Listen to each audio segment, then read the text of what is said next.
Hello and welcome to the Connected Media IP Panel Debate Theatre here at NAB 2022. And it's so wonderful to be back with you all at this fabulous new venue and to open our panel of experts, an absolute brain trust that will be talking about meeting the demand for content everywhere. So my name's Will Garside. I'm your panel moderator for the next 3 days. I'm a former broadcaster and journalist, and as you can see, I'm also carrying my new child through COVID, but that's neither here nor there. But let's open up to the panel, who are going to introduce themselves briefly before we kick off our debate, starting with Lawton. Thanks. My name's Lawton Cheney. I'm with a company called CBlue, and we specialize in ultra-low latency or real-time video delivery in this modern world. So we're protocol inclusive. We work a lot with WebRTC and all the other protocols you guys are familiar with. Yeah. And Tim. Hi, my name's Tim Jackson. I'm with Globecast, based in the US. Globecast is part of a global media services. We are a global media services provider, part of Orange, and we provide B2B broadcast services for all manner of programmers and broadcasters. Should I start over? Or? If you want to. We know you, Tim, but they might not know you. Did you hear him? Yeah, no, Yeah, you heard him. Sorry, guys. Is this better? Okay. My name's Lawton Cheney. I'm with a company called CBlue. We specialize in ultra-low latency or real-time video delivery. We are protocol inclusive. We work with the old stuff and the new stuff. WebRTC obviously is one of the new stuff. And we're based out of the Netherlands. Yeah, perfect. And Kumar. We'll do it again. Anyway, Tim Jackson with Globecast. We are a global media services provider. My division is based in Los Angeles, California. We have global media centers located also in London and Singapore. Companies based in Paris, and we're part of Orange. And we provide really end-to-end services for the content community to allow the distribution of content from anywhere to anywhere. Kumar, let's try you on your lapel mic. Does it work? Let me try. Can you guys hear me? Yeah! All right. Good morning, guys. My name is Kumar Ramaswamy. I'm with a company called iGolgi. Quirky name. You know, we make compression products, software-based compression products. I've been with the industry for around 30 years now, 29th year actually, minus the last 2 years. I won't quite call it normal years, but other than that, we build compression-based products, software-based compression products, based in the US. And George. Hello. It works? No? Hello. No. Oh, 2 years and the first panel. Hello. I'm George Mikeladze from Georgia, company Carva. We are making software products for IPTV and OTT, and especially for streaming technologies like long range, high bitrate, low latency streaming technologies. Perfect, thank you, George. And Murad, you try it on your lapel and let's see how it goes. Test 1 2 3. Test 1 2 3. No. No, you have to go onto the handheld. Hi everyone, nice to meet you. My name is Murad. I'm from a company called KenCode, and we offer cloud video services like video transcoding, live streaming, content delivery, media storage. And our main focus is bringing value to our customers through the cutting edge technology that's available in the market. Perfect. Now, as you've got the only microphone that appears to work alongside me, I'll ask you the first question. What do you view as the state of the market? We talk about content everywhere, and the whole world is like connected by content. But in your view, what do you see as the state of the market here and now? Surprisingly, I feel like we're in a really good place overall in terms of just being able to access content anywhere. It's different internationally depending on what country you're in, but nonetheless, it's, I've traveled a lot in the last year, and I was very surprised at how easily it is to watch YouTube or watch movies basically from your phone almost anywhere. from the airport to the streets of the most rural places. It's really amazing how far we've come. That being said, there's still a long way to go. We have a lot of higher resolutions coming. We have a lot more rich media technology being delivered across the world. And it'll be really interesting to see whether the demand is there to really drive big breakthroughs in technology, or if it'll be more, if it'll be a little bit more about the type of technology we provide to simplify people's lives, not just about connectivity. So, I mean, George, you see challenges from your clients. Are there any areas where you see the content everywhere dream isn't quite working yet?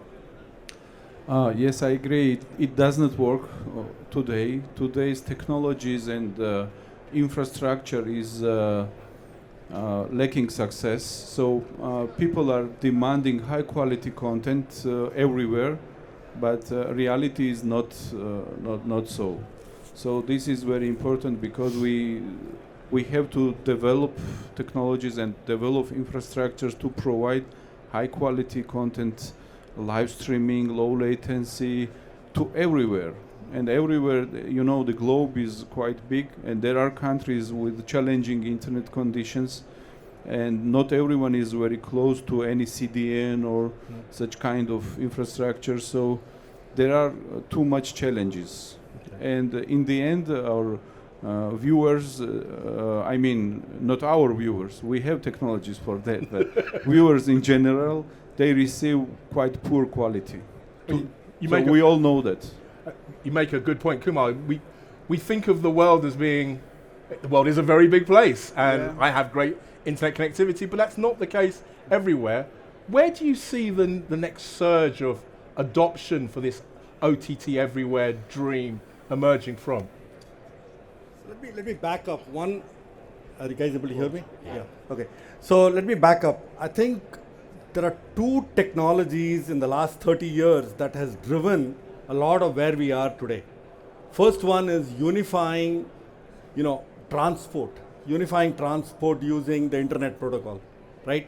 It's surprisingly that has kind of unified many disparate industries, the broadcast, the cellular, all these industries have all been able to move content back and forth in a very, very convenient and a very, useful way because of the internet protocol. The second thing in the context of content everywhere, the thing that has really enabled it, in my opinion, has really fast forwarded it a lot, is the efficient use of cellular bandwidth. Cellular technologies over the last 15 years, if you guys remember, 15 years ago, it was cellular technologies were used to make phone calls. And now pretty much we use this content everywhere is actually the notion is about watching, even video on a handheld device in a very broad context. So even the wired industry, right, the telco and the cable industry have all adopted IP as a core even for broadcast distribution. And this has been happening, at least in the United States. Most cable operators and telco operators are all going towards an all IP distribution, even for broadcast content, even though it's less efficient. Surprisingly, it's not as efficient, but they are still doing that. And there is a reason for that, and the reason is because it is a lot more convenient, and it makes content move between all these different networks in a lot more convenient way. So the challenges I see going forward are, people say, okay, now I'm going to put everything on IP. There are challenges to doing that, and we'll talk some more about what those challenges are. Yeah, absolutely. Tim, we are moving to an all IP future, but we're not quite there yet. If you had to give your encapsulated state of the market, where are we now with that all IP transition? Well, I think we can't lose sight of the fact that a large chunk of the world is still in SD linear operations, and the word IP isn't even under consideration for a lot of those. So it's up to all of us to help facilitate that and help move that forward. So even in the advanced markets like the US, people are moving, some of the well-known legacy programmers are moving from a more traditional linear model into the IP environment and into technologies like cloud playout and offline storage that will enable a much more connected future. So the big guys have the same problems, but they have the capabilities that a lot of the people of the rest of the world want to solve, but they can't yet. So we really have to move all this around. I think what we have is really we have three worlds. We have the one I mentioned. We have the ones that have a lot of money and are transitioning into that, and then the new entrants that jumped right in to all of the advanced technologies and can jump right into meeting consumer demand from any device anywhere without legacy challenges in the past. One thing that's just amazing to me, and Kumar, you mentioned, how do we get access to the rest of the world? If you have a Verizon phone with ultra wideband in this room and you do a speed test, you'll find that you're pulling down over 250 megabits to the device, and it's not nearly as constrained as LTE systems with the number of users. You can upload from your phone 30 megabits. Now this is a really, really good commercial circuit that you would pay thousands and thousands of dollars for, and now everybody has access to that in their pocket. And to make that technology available to the rest of the world is really going to open up opportunities for everybody and put it more on an even plane. So I'd say in summary, it's really evening out the plane between the haves and the have-nots and the wannabes. It's great. It's a great response. So and again, pick any direction you want, your State of the Union. So I'm picturing a little piece of paper I wrote out this morning on points that I might bring up. And of course, the gentlemen here have covered a couple of them. Streaming is now solid and reliable. That's actually noteworthy. That wasn't the case 5 years ago, certainly not 10 years ago. Absolutely. 2, we've got news reporters doing their reporting from the street with a smartphone. That's noteworthy. I think things don't stop. Okay, we're at a really good inflection point here in the streaming world, but things don't stop. We're going to have new physical devices on the viewing side.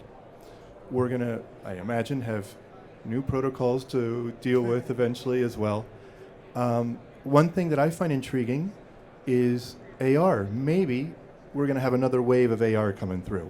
Maybe there will be glasses that we won't be embarrassed to wear, and we've got to figure out how to deliver to those things, because I certainly wasn't there in the first round, but I might buy a pair of glasses on the second round. We are in a situation now where there are so many ways to get content from A to B.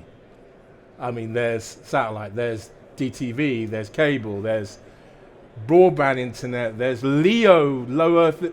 It seems like we're at almost like a buffet of options now. When you talk to your customers, is there a preference about how they're going to get that content from source to destination? And does the CDN is that now a mandated part of any discussion you're having now? Whoever wants to open up, take that question. I'm happy to. Who wants that one? Let's go with Tim. Tim, you take that. You're up for that question. Yeah, well, the starting point for all of this is really making sure that the content is available in a format that allows for all of these technologies. So we've taken a couple of our legacy programmers and helped them move into the cloud from what used to be a facilities-based or server-based, and even before that, a tape-style playout, which when you have a physical asset that's located in one place, it doesn't allow you that flexibility. But now with things located in the cloud, you naturally have a CDN component, and you can start reaching all of the different downstream providers, particularly the consumer-facing apps, at the click of a switch. You just have to route that, and it's very, very easy now to enable someone's content to reach any particular destination. Is CDN a necessity now? Do we need to have a CDN in any content delivery chain? You need to have. So I mentioned at the beginning that Globecast as a company is a B2B company, and the CDN is a consumer-facing technology. So you need to make sure that you can enable that bridge so that what you're doing on the front end allows for a seamless integration to the CDN to create a seamless user experience for the consumer. And a lot of that has to do with sizing and capabilities and connections and backups and different things. So you absolutely have to make sure that you have that capability and the connection points and the relationships and the diverse providers. But how it's employed and who utilizes it, who pays for it, just depends on the particular individual company that's employing it. And the cloud conversation. I mean, George, when you speak to your customers, Does cloud always become part of the conversation? The benefits of cloud, the potential of cloud? Regarding cloud, I think some clients prefer on-premise for some reason, or hybrid. But I wanted to talk about these delivery medias like DTV, satellite, and everything. We all know that the younger generation is mostly using content on mobile. Yeah. And these mobile phones do not have cables attached to it, so it should be wireless, either Wi-Fi or cellular. And I think that's the future. So there will be satellite cable, everything will be there, but more and more portion, more and more part of streaming or content delivery will be towards mobile and IP.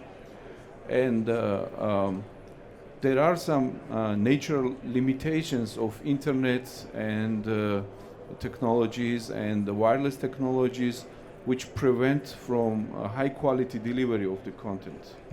So there are round trip times, there are distances, kilometers or miles, which are constant, which cannot be changed. But what changes is the demand for higher quality content. Yeah. It was HD, then 4K, then 8K, then VR, 360, and this demand for high bitrate delivery always increases, right? So, of course, there is this new version of cloud called fog. You know, this cloud which is distributed and close to the edges. Yeah. These mobile guys, I mean, these technology guys making mobile technologies, when you ask them why do we need 5G technology, a couple of years before this pandemic, they were saying you need 5G to stream 4K. That was their slogan at this MWC in Barcelona. Yep. Yeah. So what I say is this demand for high bitrate delivery is increasing, but technologies are not perfecting as fast. Okay. And that's why now cloud concept transfers to fog to place the streaming servers close to subscribers, to maybe each antenna of this mobile network. And we have seen a lot of interest in edge cloud and edge delivery. Yes. And it's been discussed over the last few years at shows like this, Mobile World Congress, and others. A question for you, Murad. When you're just talking to your customers, is the 4K discussion at the forefront, or is that still more like, well, we want it, but we know that it's not really, particularly on mobile devices, 4K on a 11-inch screen, it doesn't really work. But how important is that when you speak to your customers? 4K is not important to all customers. There's definitely certain segments of customers where 4K is extremely important. For our VR customers, 8K is important. They need a 8K, 7K, 6K, like a way different bitrate ladder than others. But what we find is each customer has a very specific use case. 4K is an important part for a certain segment of customers, and for those customers that need 4K, it's important, but it's usually not the most important thing that they want to talk about. Not yet, at least.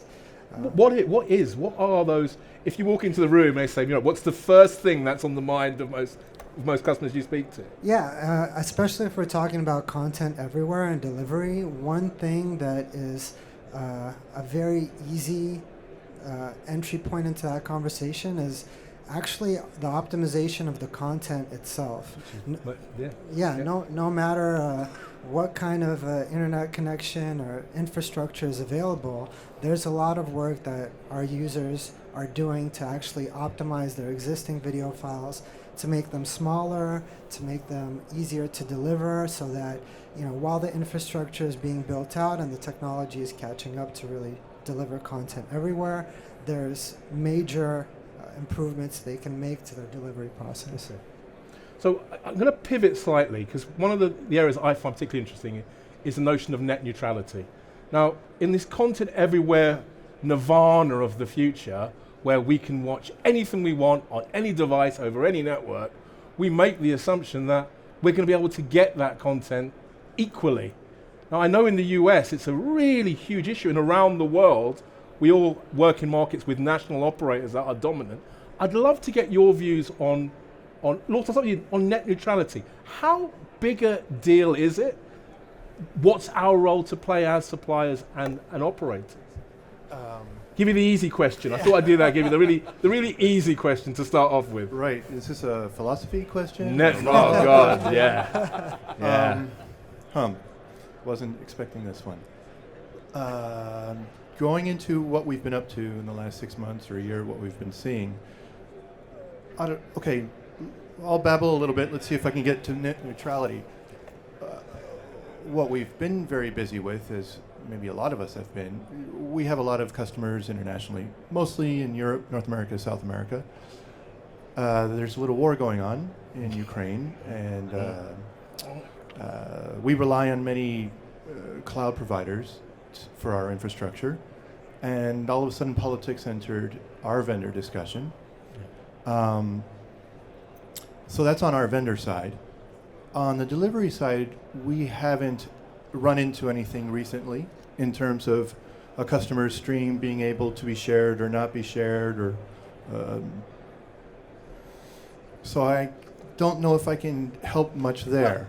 It's more a viewpoint. I mean, the question I'm really asking is that there was a time when it didn't matter if you were a content provider, you assumed your content would get there. Now, if you look at the US, for example, organizations like Netflix have to partner with a tier 1 operator to ensure the delivery of their service to their customer. It's no longer just an optional requirement. And I'm curious if you think that that's going to be the case moving forward in other markets. So, sure, we can do philosophy, economics, law a little bit here. I have an observation that may be obvious to all of us, is that since about 1988, 1990, the world has been globalizing, getting closer. That's not happening now. We're going in reverse. Okay. We're in Europe. We're aware of certain rules, laws that Californians might be aware of. GDPR. There's also Schrems 2, which is cloud-related, where companies want to know if you're even a European or not European owned company to provide certain delivery services. That may get a little closer to what you want to bring up. But in terms of network neutrality and a large provider dealing with telcos, that's not our domain at CBlue. Yeah, it might be yours. Yeah. Yeah, so we care about two things: is the company paying the bill, and is what they're doing legal under the laws of where we operate. But look, everybody that works in an industry where you're providing services to a variety of customers, partners, vendors may disagree with some of what they may be doing, but that's not our role. Our role is to make sure that if someone has a product where there is an audience for that and we're able to provide the service, we want to make sure we do that. I don't think it's anybody's role, and this is my opinion here, not the company's, I don't think it's anybody's role to be the world's policeman of content, as long as you are following and complying with the laws in which you operate. Okay. And that's been a question in the U.S. as to what the net neutrality repeal really does. Does that allow a large ISP to meter or slow down or do any of that? I think my interest in it is from a technology viewpoint, because before, when you created a service, you were just building components. This is the origin server, this is the CDN, but increasingly, as vendors, we're being drawn into conversations that say, right, how are we going to integrate with the operator? How are we going to integrate with Verizon, BT, Telefonica, Deutsche Telekom? How do we ensure that our customer's service is going to deliver the quality of experience to their customers? And that often wasn't part of the conversation amongst vendors. But in this world, it increasingly is something that we're being drawn into, whether that's through standards or relationships. Not going to force anybody's hand. I'm just curious as to your views. But I will move on. Cellular networks. We touched a bit on 5G. 5G is still at a very early stage. If we had to look at the future of delivery, and whoever wants this question, Kumar, I'll ask you, how important will 5G be over the next, let's say, 3 to 5 years?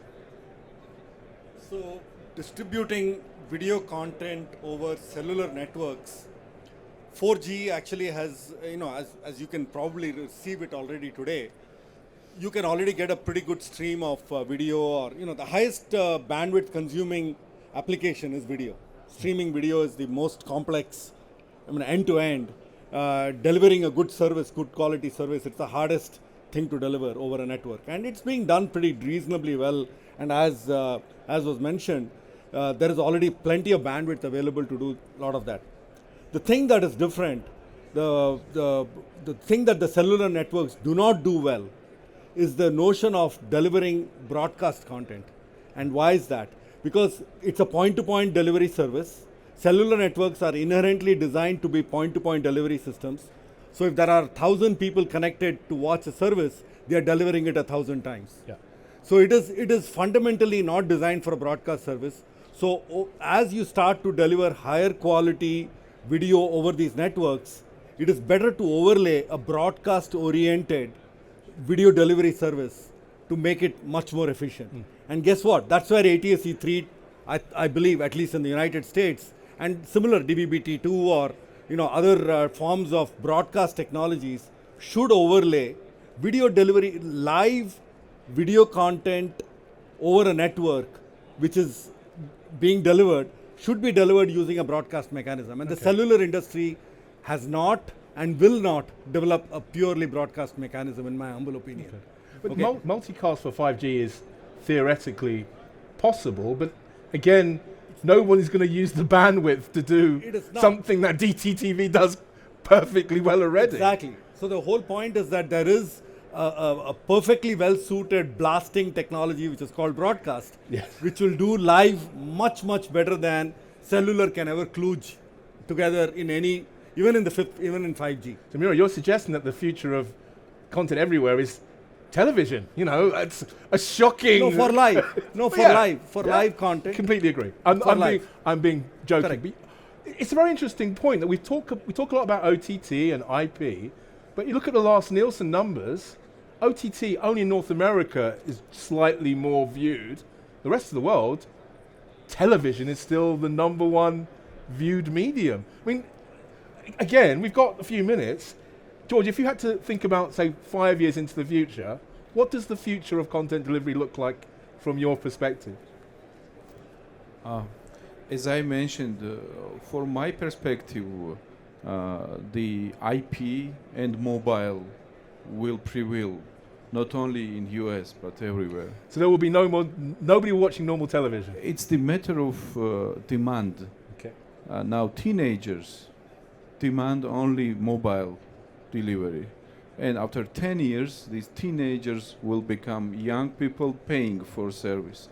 After 20 years they will become the majority, and they will not be watching they will be watching big screens, yes, but the most of the delivery will be over mobile. I mean, mobiles will change and maybe will be incorporated in our glasses, whatever, yeah, but mobile without wires. So this is the future, and to address this and to address these complexities of bandwidth and cellular, we need some open standards for caching, and also that will address the net neutrality, because net neutrality or net unneutrality is the answer to the OTT, because ISPs are not earning directly on OTT. Yeah. So they think about OTT as lost money. Yeah.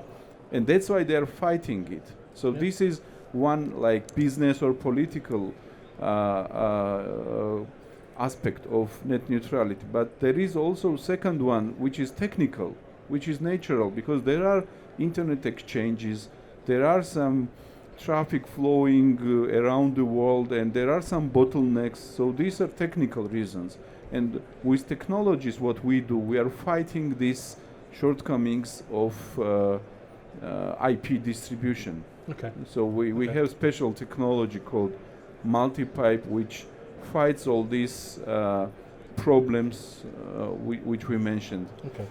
So for me, it's IP, it's mobile, and new standards shall emerge, and these ISPs or telcos should be earning money on OTT. So, and that's the way, that's the solution. And then they will not be against OTT, they will be gladly supporting OTT. So it should be something like Uber for OTT. Okay. So the service providers will provide some open standard services, I mean the telcos, and content providers or CDNs will rent these services as needed. And then broadcast will be in, because broadcast was in 4G, and we have experimented with this 10 years ago.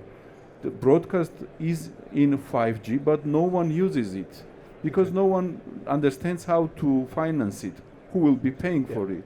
And with open standards and Uber for OTT, then telcos will understand that it's better to use broadcast for this particular Super Bowl event, because it will be much more traffic efficient, because everyone is watching that game, and it's better to go broadcast, because these are in standard. On another way, DVB and 5G, they are discussing some George, joint... if I don't stop you, you will basically define the future for us. But no, George makes a very, very good point that the mobile revolution, and the teenagers in particular, I have a 17-year-old who doesn't understand how the television even works. He looks at it like an alien item. Do you see a future where it's just mobile? Do I have to throw away my 65-inch 4K TV?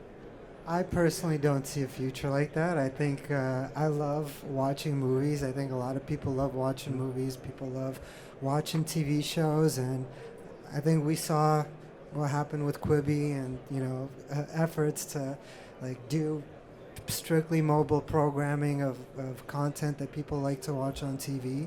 I think TVs are here to stay. I think they're going to get bigger, which I'm excited for as well. So. Yeah, for the foreseeable future, TVs are here to stay. I'll go back to, I have to go all the way down the line to Lawton. This is for you. If you had to look into the future of this content everywhere world, what does it look like in 5 years' time? Is it 85-inch TVs or 110-inch TVs, or is it just mobile? Well, it's not just anything. It never is just anything. And I'm going to get older, so I'm going to still have a bigger TV to see it. But yeah, like George was saying, mobile, certainly less cords, he kept saying, and that's totally right, I think. And new devices. This stuff is going to keep evolving, but we're in a nice place. Some of us are going to want bigger screens, and the younger people are better off with the smaller screens. But yeah, the mobility is amazing. But also that idea of, George, I know the SVAs, Streaming Video Alliance, have got an open caching standard now, which they've developed, which means theoretically you can put edge caches on and ISPs can get involved. Do you see a time when the content delivery networks, finally, ISPs, start to get paid for delivering content, or is that just a pipe dream? No. We are a CDN, but we're a specialty CDN at CBlue. But I have been in the CDN game for a few years, and I've interacted with telcos, etc. I think it's going to depend maybe on the country and the quantity of the bandwidth we're talking about that's being used by one OTT provider in relationship to the country and the size of that telco. But I imagine some interesting business cases are going to happen there. Okay. Yeah, that would be my guess. Okay. So Tim, I've asked you this question before. I asked you this question in 2019 about the future. It was actually about the future of cloud, but let's talk about the future of content delivery. Okay, well, let me make a snarky comment first. So there was an ISP that wanted to monetize content, and that didn't work out so well, so now we have Warner Brothers Discovery. But yeah, there's two worlds. I mean, we can go watch the NBA playoffs on these two chairs on my iPhone, or we could go to the sports bar in front of a 60-inch TV. So I think where this is really going to go is, what are the young people today that are very content to watch TikTok, very low quality, very small resolution, as most of their content? Where is that generation going to go? Are they going to want to go into the large TVs and the 4K and the 8K? Are they going to do a widespread adoption of AR and VR beyond what we saw happen for about 3 months, several years ago with 3D? Don't mention 3D. I'm very skeptical We're about... never to mention 3D ever again. I'm very skeptical about anything involving glasses that goes anything farther than a very, very niche opportunity for a very small select group of folks. Because TV is it's a passive thing where you're always doing something else, or you're doing it with people, and that's a very focused up action. So we'll see where that goes. But as far as the future, I'm really interested in seeing what happens between this. Let's do ATSC3 and 4K and 8K and all of these neat things versus is the 200 megabit download speed of my iPhone going to be what we need for the future? And Maybe. that's all. So, Kumar, so I'm going to ask you, and I'm going to, just to point out, I'm just a bad presenter. If there are any questions from the audience, feel free to put your hands up. This is a brain trust of industry expertise. So after Kumar's response, I'm going to throw it open there. Please, ask them hard questions that make them squirm. As I like to see my panelists squirm. So Kumar, you give us your future view of content delivery. Let me make a technology prediction. Okay. It's because we have been talking about what users wanted and things like that. Couple of things. One, for doing very convenient delivery of video content over the internet, I think Apple solved this problem, which is called adaptive bitrate streaming. It's to be frank with you, it's a very inefficient way of actually delivering a video stream. And the reason why they had to do that was because of the internet, right? The internet is a very variable bitrate kind of a medium. And so they came up with a brilliant solution. Adaptive bitrate delivery of OTT is absolutely, I would say, the smartest thing that has happened that has enabled video delivery to get so ubiquitous. What I predict is that is going to change around. You do not need to do adaptive bitrate in the network if you are able to do what is called just-in-time transcoding. And what is that? Basically, making this video conversions on the fly to scale on the internet. And by the way, that's starting to happen, and that's happening because of GPUs. GPUs are going to completely transform how you can do adaptive bitrate. You don't have to do this for 99% of the content that never gets watched, but you create 10 profiles. Never needs to happen. I think with GPUs to scale, you're going to do this all on the fly, and that's going to completely address going all the way from a postage stamp video all the way to a 8K video, all being transformed on the fly. And if you look at the next MPEG-5 encoder standard, how they've designed the file format means that you can theoretically have a postage stamp all the way up to 4K in the same structure, and you then decode through parallel GPU-based process to get there. And I agree. So I'm almost out of time, so any questions? Give them a hard question. Yeah, thank you, sir. If you could just say your name and the question, and I'll repeat it for the cameras. My name is Glenn Moss. I actually am a colleague of Tim, so in full transparency. Yep. But one of the increasingly hot words that's used, especially in the satellite business, is interoperability, to try and make satellites work with a range of technologies to keep the satellite business alive and thriving. With all the different predictions here and kinds of needs for encoding and bitrate, et cetera, how does interoperability work with all of the entities that these gentlemen? I'm going to paraphrase his question, which is thank you, that's a wonderful question. So paraphrasing the question, with all of these different methods of getting content from A to B, interoperability is just a thing. We need to have it. The question I'm assuming is how is interoperability needing to evolve to have this content everywhere future? Kind of? Yeah. Kind of. We'll start with Murad, because you're closest to me. Yeah, I thought you'd get away from that one. Hard questions. That's what the hard questions are coming out. It is a hard question, but I think we've already done a tremendous amount in that capacity. We already don't have 100 different codecs that are being used for delivery. It's pretty, standardized to maybe a couple of different codecs, a couple of different formats, and for the most part, the open source approach has also narrowed it down. you think we're in a good place? Yeah, we're in a pretty good place, but I think we're waiting for that one next level technology that is easy to use, like doesn't require a lot of energy to transcode, content into a certain kind of codec, is very, quality driven. Like AV1 was kind of promising, but it's just too difficult to, encode videos into AV1. Until that like sweet spot of like really efficient, really good quality, really easy to use codec comes along, or format, I think we're in a pretty good place right now. I'm going to just check for time. Am I okay for time? Am I okay for time? Okay, so any more questions? Brain trust. Ask some questions. Anyone? If not, I've got one last question if there's no more. Is that a question? No, that's a hand with a camera. I thought you were a question asker there. Right. If not, I'm going to ask one more question. Right, so this is my one question to all of you, and if I've got time, what's this technology or thing that you just think is like just so cool that you want to be the next big thing?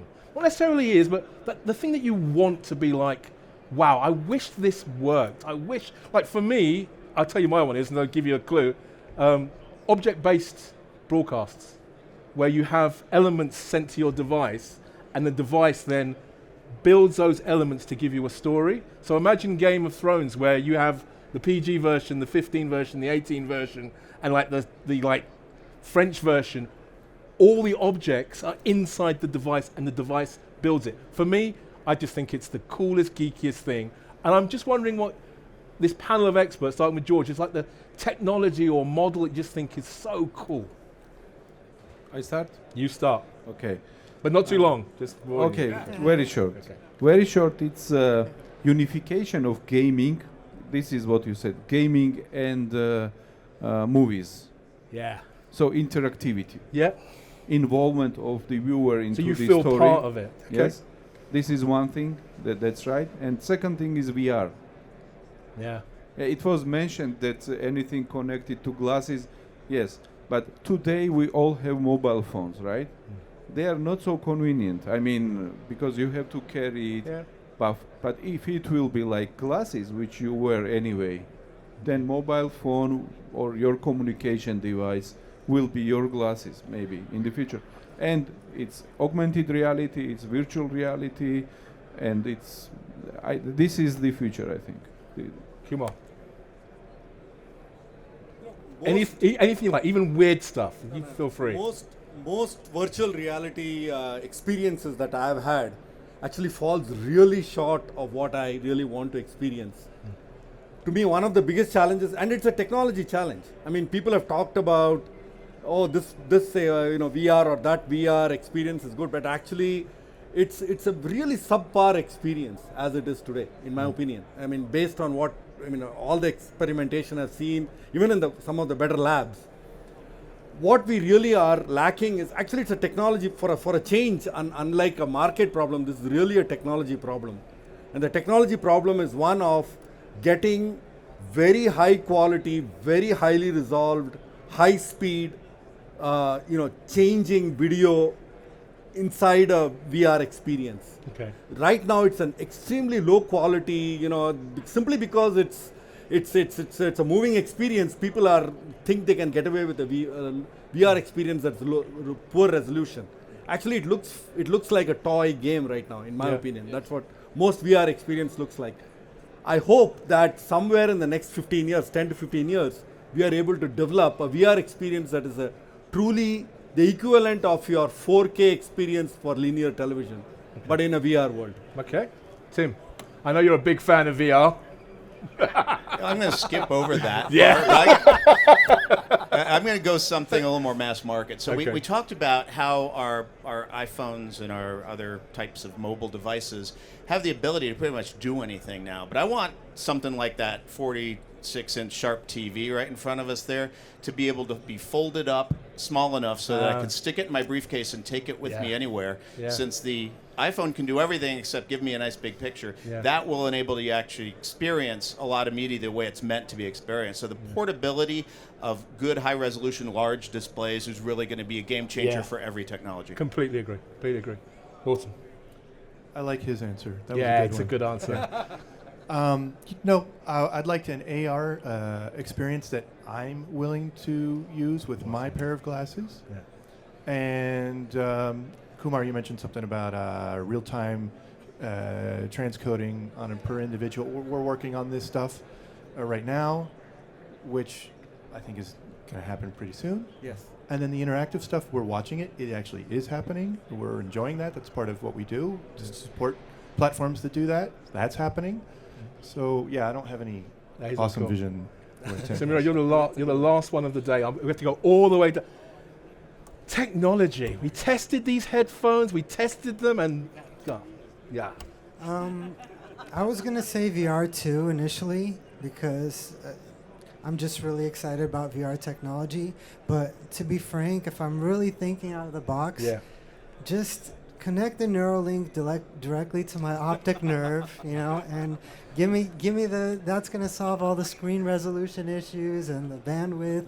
Like, just feed me that link directly into my brain and take me into VR that way. Perfect. So I think that's it. And this year we managed to record all of these crazy predictions. So next year, gentlemen, on this same panel, I'm going to say brain plug and foldable. You might be right with your foldable televisions. Right, so that's it. That is our opening panel. We are here for the remainder of the 3 days. The schedules are there. I would like to thank our guests for their openness and candor with a big round of applause.